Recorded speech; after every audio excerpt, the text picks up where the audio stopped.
Start with the module 2, competencies for new supervisors. Very important also to have competencies for supervisor.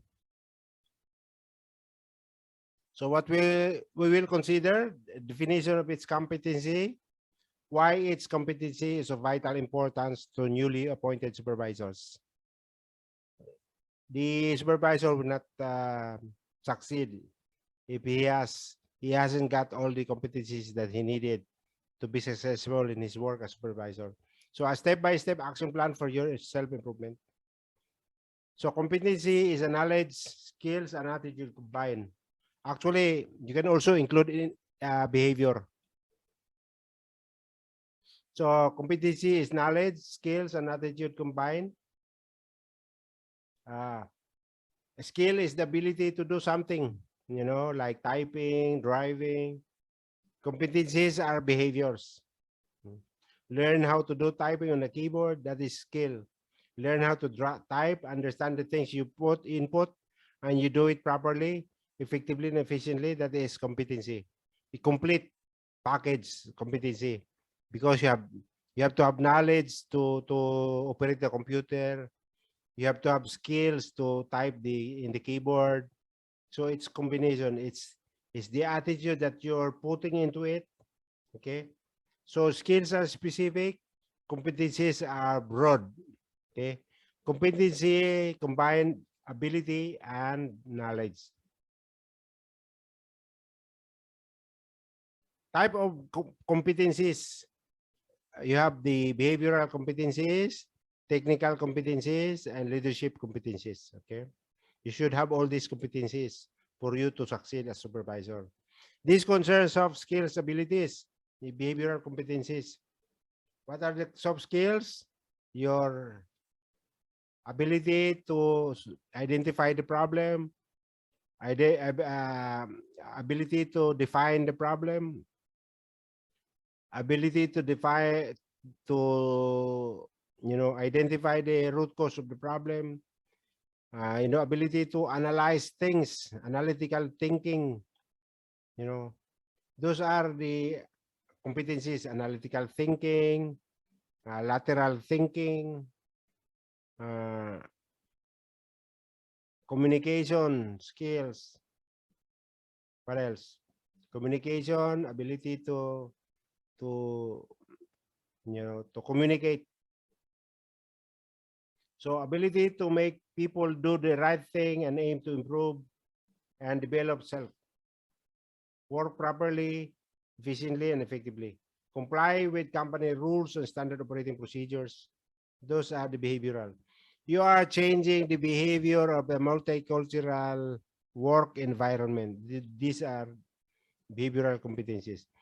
Making people work effectively, that's behavioral. Making people work efficiently, that's behavioral. Making people change their bad habits to good habits, that's behavioral. Okay. Making people to work hard, do their best, that's behavioral.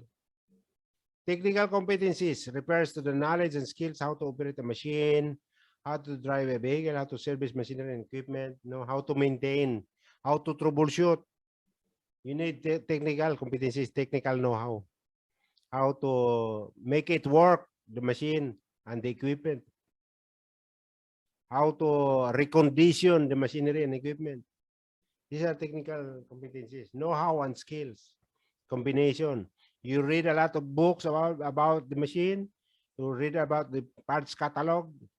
You read about the service manual.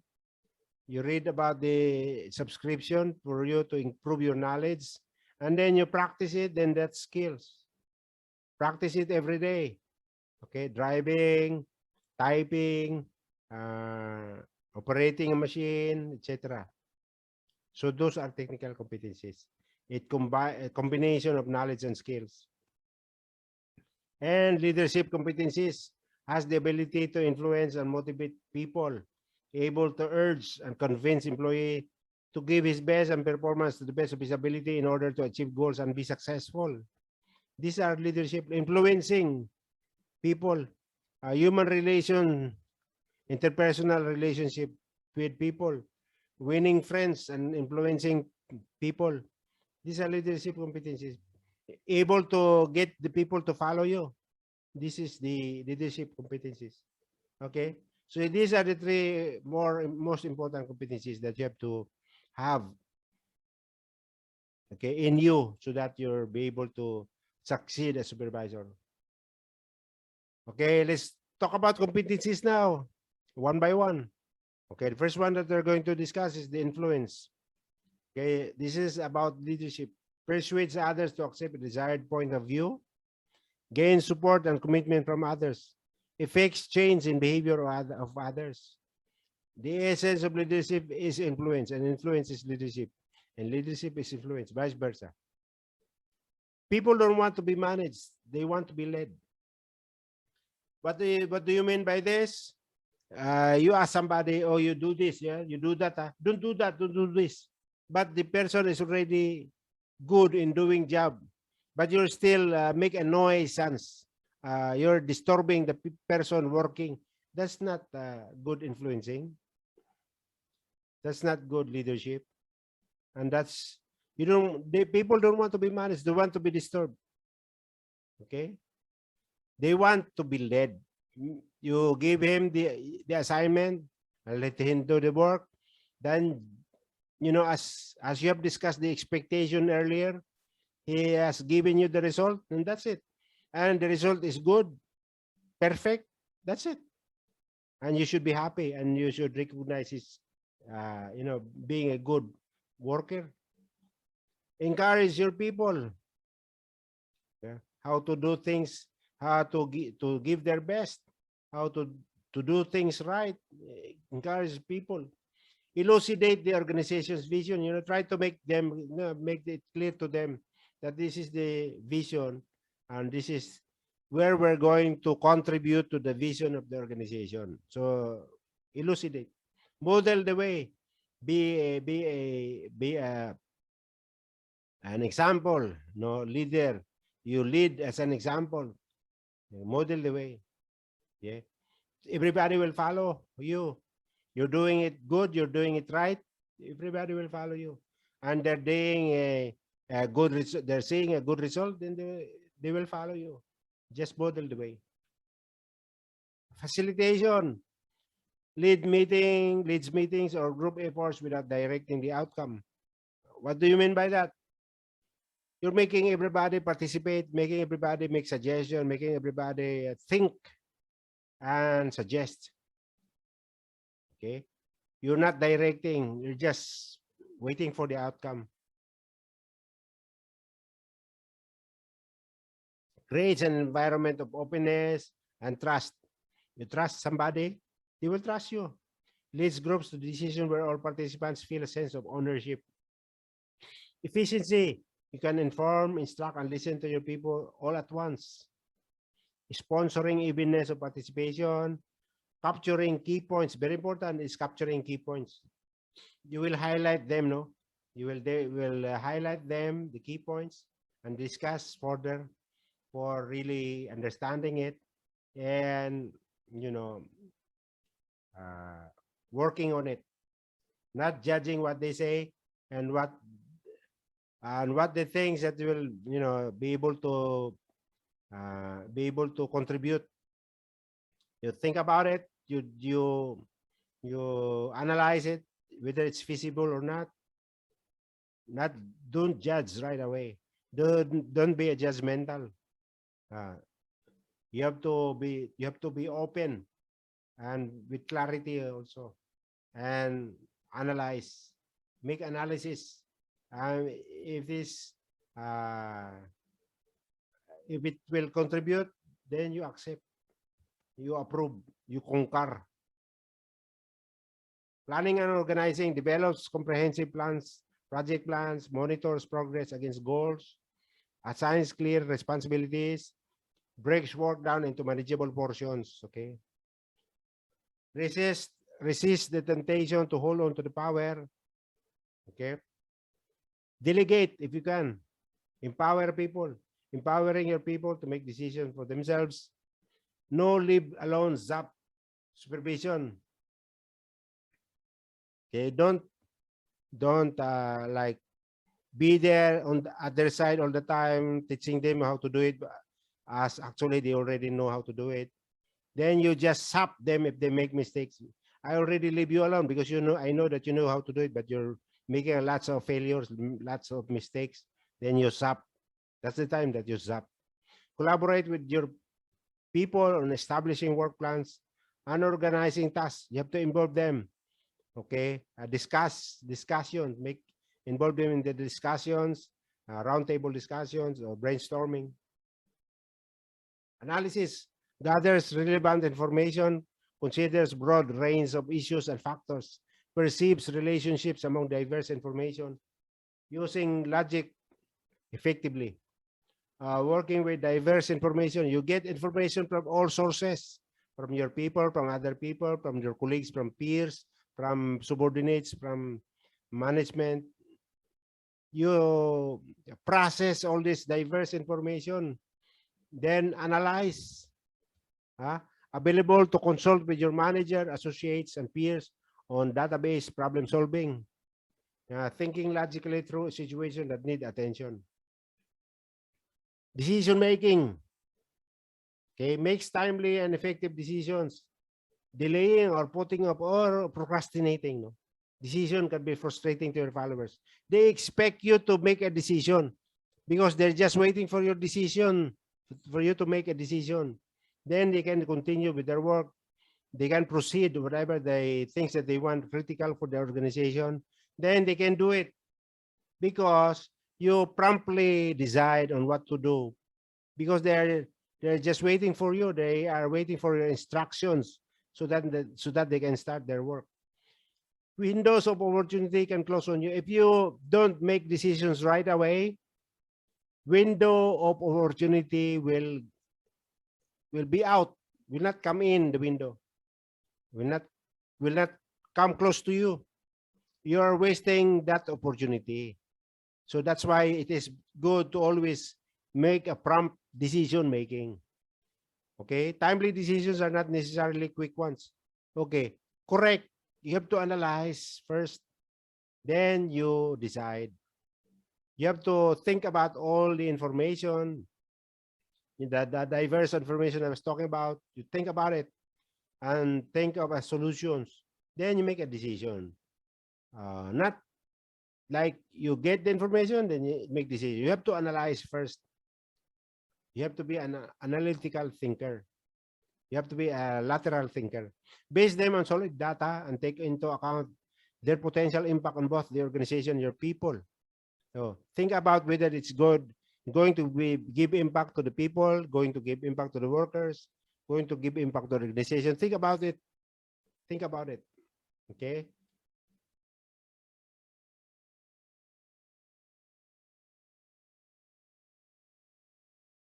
Delegating. Assign tasks effectively to others while maintaining responsibility for results. Consider skill level of employee and challenge level of assignment. Working with your people in ways that cause them to take personal responsibility for specific work task. Make them put their personal responsibility over something or specific work task. Okay. Delegate and let them work. Let them think. Let them put some ideas on it. Let them innovate. Let them improve. Let them learn from their experience. That's delegating. You have to give trust. A developmental strategy. Okay. Developmental strategy means as they go on learning, that's the learning curve, you know. As they go on learning, then they will gain experience.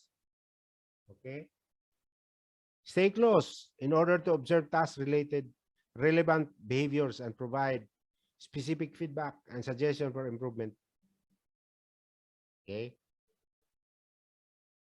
So observe task-relevant behaviors so that you will know whether they're doing it the right way or not, whether they can be trusted or not, and then leave them alone.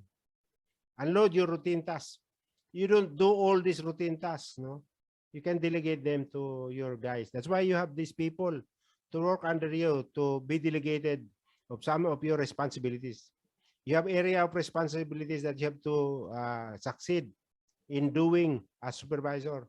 So some of your routine, you're doing it every hour, every day. You delegate it to somebody else. Just train him and develop him to be able to do that kind of job. Okay. Otherwise, you'll not be able to plan, you'll not be able to strategize, you'll not be able to do other things as supervisor. So because you're only doing so many routine activity. Okay. Follow up and commitment. Follows plans through to closure. You need to complete all the plans. You need to complete them. You don't start a plan and start another plan, start another action plan, start another, and you're not completing anything. Okay. You're not going anywhere if you do that. You follow plans through to closure. You have to close it. You have to complete and close it and do another plan, do another smart objectives. Persist despite obstacle keeps their word. Plans, failure in the implementation stage. Okay. Because it's not being studied, analyzed carefully. So you have to do some changes. You have to make sure that it will be workable. Monitoring progress toward the plan's goal. Adjusting the strategies and tactics used in carrying out as needed. Oh, you have to make changes. Apply good strategies. Running interference for your people. Do not run interference for your people. Okay. Let them do it. Do not interfere in their work activities unless it is necessary for you to do so. So do what you promise. What is your commitment for the company, commitment for the people, commitment for your vision, etc. Communication, very important competency, no? Speaks clearly and expresses self well in groups. You can talk to anybody. You have no shyness in you.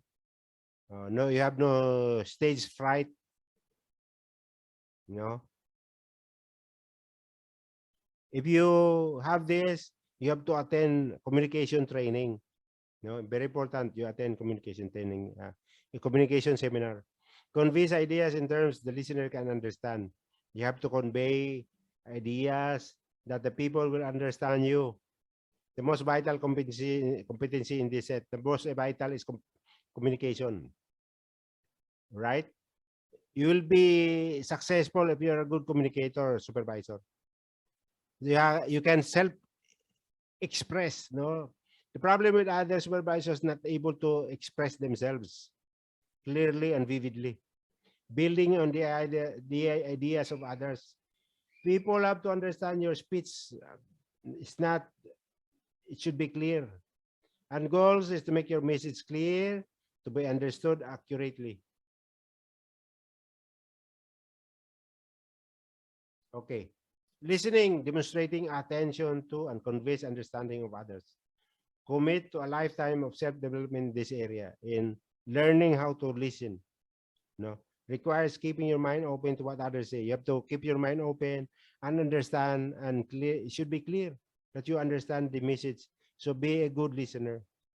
Requires attending well to both the content of what they say and also the feelings that may be expressing. So listen intently and carefully. So you have to have understanding. If you are not a good listener, then you will not be able to do what you have committed and what you promised. Checking your understanding of others' messages. Number 10, managing conflict. Identify sources of conflict. Uses conflict as a constructive process to exchange ideas. Keeps energy focused on desired outcomes.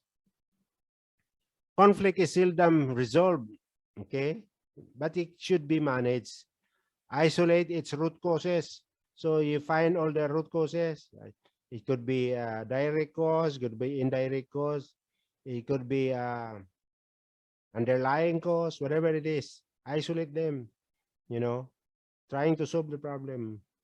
Competent in consulting with others in conflict with each other. Commitment to shared goals. We have to commit to the shared goals of the company and the other departments. keeping all exchanges within the context of desired results. Okay.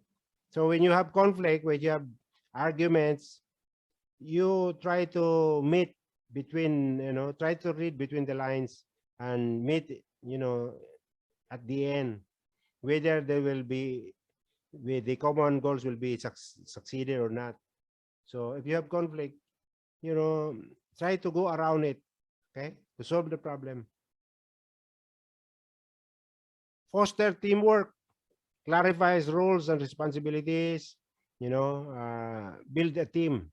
Supervisor having more people reporting directly to them, less time with individual associates, forging work teams from groups of employees whose work is interdependent, and searching for synergy between teams, making sure that individual members have clear roles and responsibilities.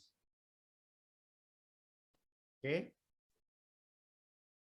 The company will not grow if the teams are not there to work together, or the leaderships are not working together.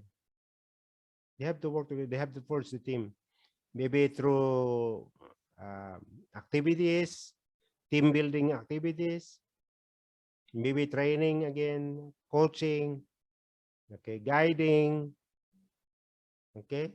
Many solutions you can find to foster teamwork.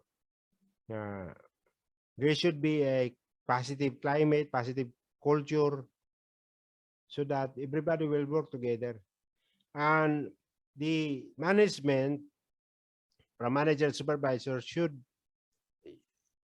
be the one who should initiate the team building, because even in other areas, like in basketball, sports, if there is no teamwork, the team will not become champion.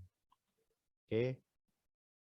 Even in boxing, boxing, the teamwork between the trainer and the boxer, there will be teamwork. If they're not understanding each other, then there will be problem. In construction, there will be teamwork.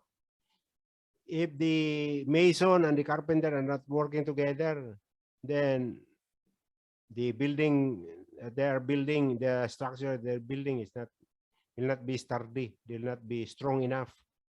Okay, it doesn't work if the team is absent, is not present. Technical functional expertise, another competency, possesses current knowledge of profession and industry, and he can be regarded as an expert. If you have this sound technical know-how, then you are an expert.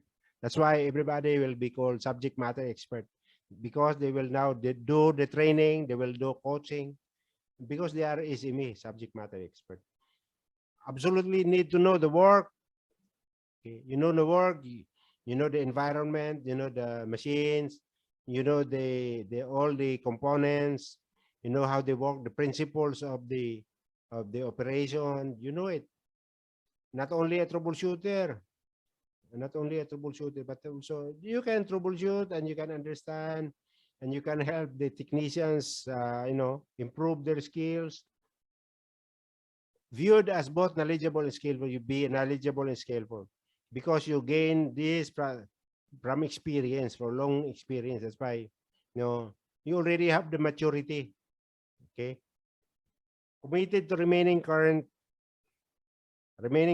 in your ability, so that you improve, continuously studying emerging trends, new technology coming from the market, and effective practices coming from the market.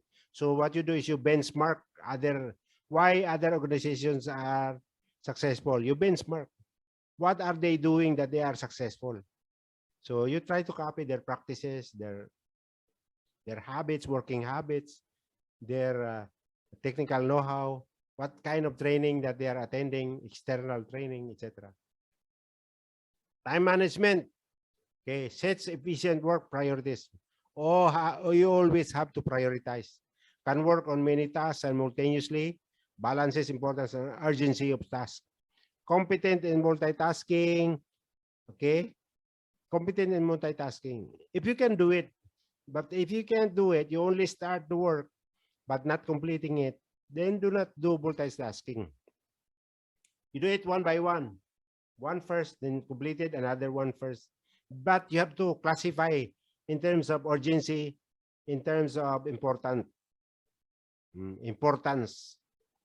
So you do priorities, okay? You prioritize which one you want to do, the first one and the next one, the third one.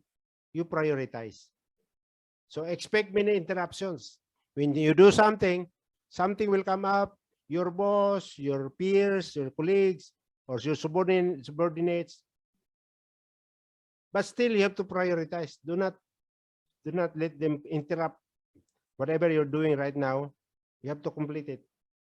Then, unless they are an emergency, do not bother to change your priority. Otherwise, you'll be in trouble again. Knowing when to drop everything, you drop everything if it is necessary to drop them. The less important, the not so urgent, drop them because it's eating up your time. So you are doing time management, right? So knowing what is important, what is comparatively trivial. So trivial, you can drop them. Maybe do it next time around. Do the important things first. You know, apply the 80-20 principles, the 80-20 principles. Apply them. The important, the urgent, and the trivial ones. Try to prioritize. Okay. Channels motivation. You have to channel your motivation with people. Encourages others to achieve desired results. Encouragement creates enthusiasm and commitment in others. You are committed to make them happy, make them motivated, enjoying their job. You cannot motivate another person, no? Your people are already motivated. Knowing what motivates your associates and tying work tasks to those inner drives. What are the inner drives? To make them work hard, to make them go on further, improving further. There are inner drives. Find them out. Linking their motivation to your expectation. So your motivation, what are their motivation? Then tell them this is what your expectation, so that it will be matched.